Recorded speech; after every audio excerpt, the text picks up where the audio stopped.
श्री स्वामी समर्थ सर्वांना. आज गुरुवार, स्वामींचा वार. तर चला आज सर्वप्रथम स्वामींची पूजा करून घेऊया आणि स्वामींना म्हणूया की तुमचा आशीर्वाद सदा आमच्या पाठीशी असू द्या. तर हिवाळ्याचे दिवस म्हणलं, थंडीचे दिवस म्हणलं की बाजारात गाजर आणि वटाणे असणार, ते पण स्वस्त. तर चला आज अश्विनी किचनमध्ये गाजराचा हलवा करणार आहे. तर सर्वप्रथम मी गाजरे असे धुवून घेत आहे. स्वच्छ मोठे आहेत, छान खिसण्यासाठी येतील. पाणी थोडंसं जाऊ दिलं.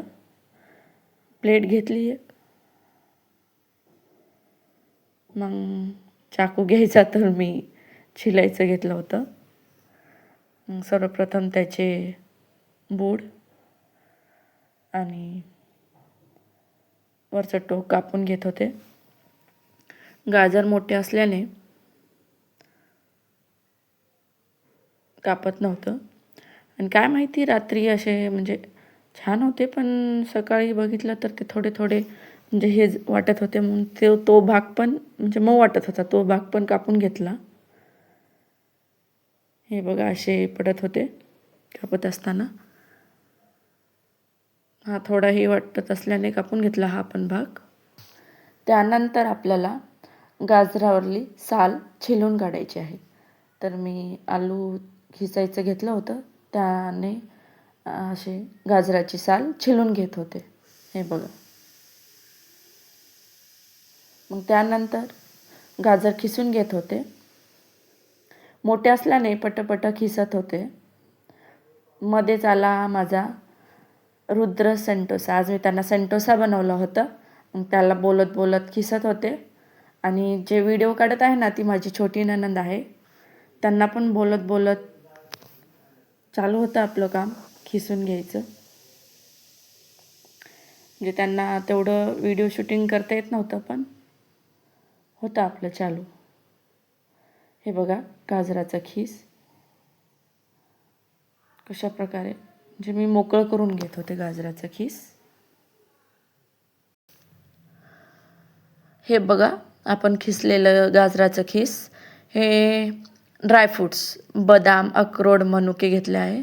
साखर छोटी आहे म्हणून जास्त घेतली आहे. दुधावरली साय, इलायची, तूप अर्धी वाटी तूप घेतले आहे, पण ते घट्ट झालं आहे. आणि दूध घेतलं होतं 2 वाट्या. तर चला सर्वप्रथम कढईमध्ये तूप टाकून घेऊया आणि त्याला जास्त म्हणजे गरम होऊ द्या. त्यानंतर खिसलेले गाजर टाकत आहे. असं मोकळं करून टाकून घ्यायचं. त्याला तुपामध्ये गाजर असं मिक्स व्हायला पाहिजे चांगलं. त्यामुळे त्याला चांगलं मिक्स करून घेत आहे. म्हणजे कसं चांगला तुपाचा वास यायला पाहिजे. ठीक आहे, म्हणून प्रॉपरली मिक्स करून घ्यायचं. जेवढं होईल तेवढं मिक्स करून घ्यायचं. बघा हे बघा अशा प्रकारे. आणि शिजू द्यायचं 4-5 मिनिट.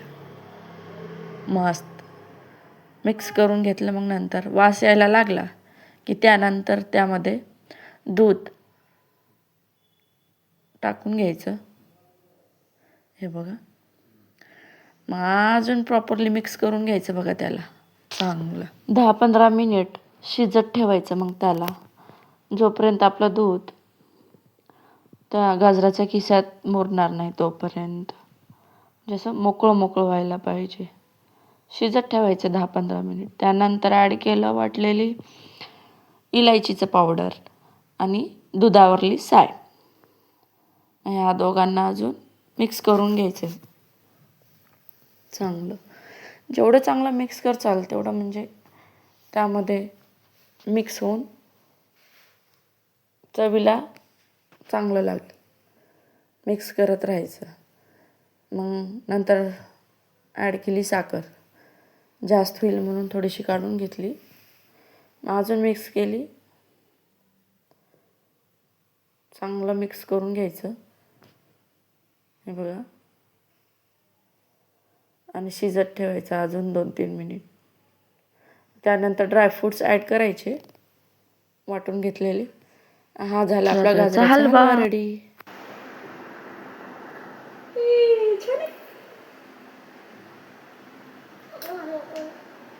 छान.